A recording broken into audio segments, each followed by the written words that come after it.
Ever wondered what these common phrases used in meetings actually mean? Well, today, we'll unravel the mystery behind these expressions. First up is, let's get the ball rolling. This phrase is a call to action, an invitation to start a discussion or activity.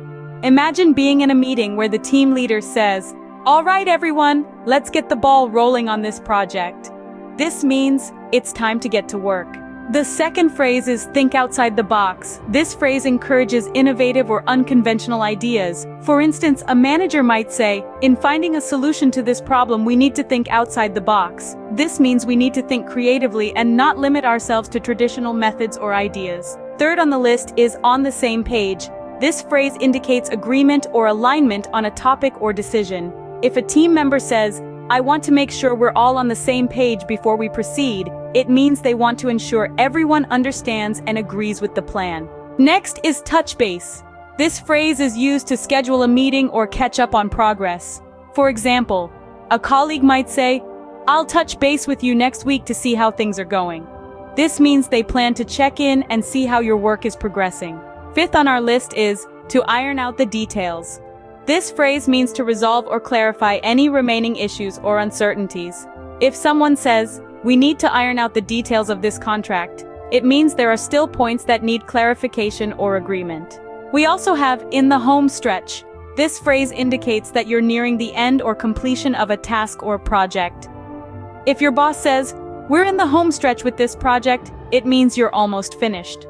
Then there's, "We'll cross that bridge when we get to it." This phrase is used to defer addressing a potential issue until it becomes necessary. If a team member says, "We'll cross that bridge when we get to it," it means they don't want to deal with a potential problem until it's unavoidable.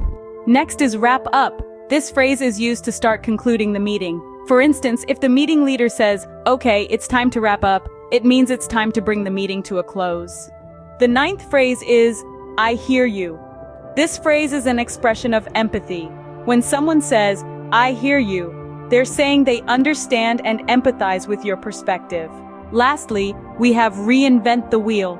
This phrase suggests avoiding unnecessary duplication of effort by utilizing existing solutions or strategies. If a colleague says, "There's no need to reinvent the wheel," they're suggesting that an existing solution or strategy could be used instead of creating a new one. In summary, these phrases are key to understanding the language of meetings, from initiating a project with "let's get the ball rolling" to encouraging creativity with "think outside the box," ensuring everyone is in agreement with "on the same page," scheduling a catch-up with "touch base," resolving issues with "to iron out the details," nearing completion with "in the home stretch," deferring issues with "we'll cross that bridge when we get to it," concluding meetings with "wrap up," expressing empathy with "I hear you," and avoiding duplication of effort with "reinvent the wheel." So the next time you're in a meeting, you'll be well versed in the language of business.